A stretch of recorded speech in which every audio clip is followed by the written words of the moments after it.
ನಮ್ಮ ಜೊತೆ ಜೆಡಿಎಸ್ ಶಾಸಕ ಎ ಮಂಜೂರೇ ಇವತ್ತು ನೀವು ಸದನದಲ್ಲಿ ಅಹೋರಾತ್ರಿ ಧರಣಿಗೆ ಬಿಜೆಪಿ ಜೊತೆ ಮುಂದಾಗಿದ್ದೀರಿ. ಕೊನೆಯ ದಿನದಲ್ಲಿ ನಾಳೆ ಒಂದೇ ದಿನ ಸದನ ಬಾಕಿ ಇರುವಂಥ ಕೊನೆಯ ದಿನ ನೀವು ಈಗ ಧರಣಿಗೆ ಮುಂದಾಗಿರುವಂಥ ಫಲ ಕೊಡುತ್ತೆ ಅಂತ ನಿಮ್ಗೆ ಅನ್ಸುತ್ತಾ?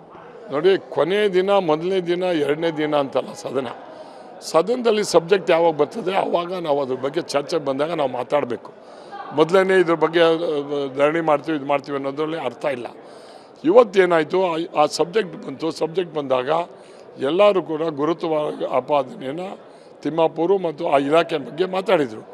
ನಮಗೆ ಸಿಕ್ಕಿರ್ತಕ್ಕಂಥ ಮಾಹಿತಿ ಮತ್ತು ಎವಿಡೆನ್ಸ್ ಅವರ DC ಅವರು ಅಥವಾ ಜಾಯಿಂಟ್ ಸೆಕ್ರೆಟರಿ ಅವರು ಮಾಡಿರ್ತಕ್ಕಂಥ ಆಡಿಯೋ, ಅದರಲ್ಲಿ ಮಂತ್ರಿ ಮಗ ಸೇರಿರ್ತಕ್ಕಂಥದ್ದು, ಇದನ್ನೆಲ್ಲ ಹೇಳಿ ಆಡಿಯೋ ಬಂದಿದೆ.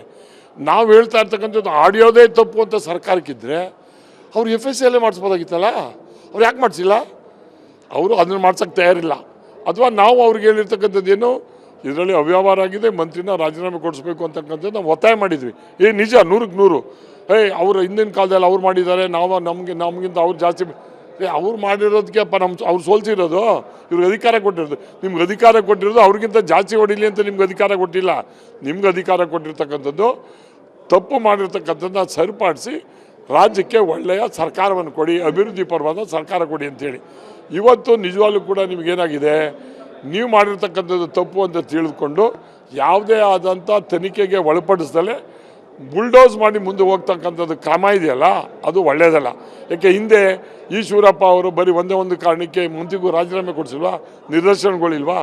ಅದನ್ನೆಲ್ಲ ನೆನ್ಕೊಂಡು ಮುಖ್ಯಮಂತ್ರಿಯವರು ನಿಮಗೆ ನಿಮ್ಮ ಮಂತ್ರಿಮಂಡಲದಲ್ಲಿ ಹಿಂಗಾದಾಗ ನಿಮಗೂ ಕೂಡ ಅಗೌರವ ಆದಂಗೆ ಕೂಡಲೇ ಅವರ ರಾಜೀನಾಮೆ ತಗೊಂಡು ನೀವು ಸಂಕಟದಿಂದ ಇರೋದ್ರಿಂದ ದೂರ ಮಾಡ್ಕೊಳ್ಳೋದು ಒಳ್ಳೆಯದು ಅಂತ ನನ್ನ ಅಭಿಪ್ರಾಯ. ಹಿಂದಿನ ಸಚಿವರ ಅವಧಿಯಲ್ಲೂ ಕೂಡ ಇಂಥ ಆರೋಪಗಳು ಬಂದಿತ್ತು, ಅವರ ರಾಜೀನಾಮೆ ಕೊಟ್ಟಿದ್ರ, ಈ ರೀತಿಯಾದಂಥ ಪ್ರಶ್ನೆಗಳನ್ನ ಉತ್ತರದಲ್ಲಿ ಅಬಕಾರಿ ಸಚಿವರು ಎತ್ತಿದ್ದಾರೆ. ಇವತ್ತು ನೋಡ್ರಿ, ಅವ್ರು ರಾಜೀನಾಮೆ ಕೊಟ್ಟವ್ರು, ಇವ್ರು ರಾಜೀನಾಮೆ ಕೊಟ್ಟವ್ರು ಅಂತ ಎರಡನೇ ಪ್ರಶ್ನೆ.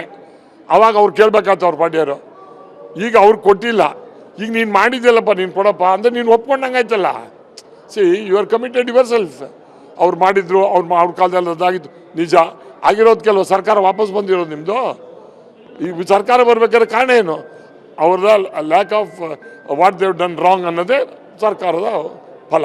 ಈಗ ನಿಮ್ಮ ಡಿಮಾಂಡನ್ನು ಸರ್ಕಾರ ಸೀರಿಯಸ್ ಆಗಿ ಕನ್ಸಿಡರ್ ಮಾಡಿ ರಾಜೀನಾಮೆ ತಗೊಳುತ್ತೆ ಅನ್ನೋಂಥ ವಿಶ್ವಾಸ ಇದೆಯಾ? ನನಗೆ ಸಿದ್ದರಾಮಯ್ಯನವರು ಒಂದು ನಿಜವಾದಂಥ, ಒಂದು ಉತ್ತಮವಾದಂಥ ಒಬ್ಬ ಮುಖ್ಯಮಂತ್ರಿ. ನಾನು ಅವ್ರ ಜೊತೆ ಮಂತ್ರಿ ಆಗಿದ್ದೀನಿ, ನನಗೆ ಗೊತ್ತು. ಇಂಥ ಕೆಲವು ವಿಚಾರಗಳು ಅವ್ರಿಗೆ ಹಿಡಿಸಲ್ಲ, ಅವ್ರಿಗೆ ಯು ವೋಂಟ್ ಟಾಲರೇಟ್. ನನಗೆ ಅನ್ನಿಸ್ತದೆ ಈ ಬಂದಂಥ ಇಶ್ಯೂಗಳಲ್ಲಿ ಸಿದ್ದರಾಮಯ್ಯನವರು ಎಲ್ಲೋ ಒಂದು ಹಂತದಲ್ಲಿ ರಾಜ್ಯದ ಜನತೆಯ ಒಂದು ಮನಸ್ಸನ್ನು ನೋಯಿಸೋದಕ್ಕೆ ಇಷ್ಟಪಡಲ್ಲ. ಕಾನೂನು ರೀತಿ ಕ್ರಮ ತಗೊಳ್ಳುವಂಥ ಒಂದು ಇದಕ್ಕೆ ಹೋಗ್ಬೋದು ಅಂತಕ್ಕಂಥದ್ದು ನನ್ನ ಅನಿಸಿಕೆ. Thank you. ಇದಿಷ್ಟು ಶಾಸಕ ಎ ಮಂಜು ಮಾತುಗಳು. ಕ್ಯಾಮ್ರಾಮನ್ ನವೀನ್ ಜೊತೆ ಕಿರಣ್ ಹನಿಡ್ಕ, TV9 ಬೆಂಗಳೂರು.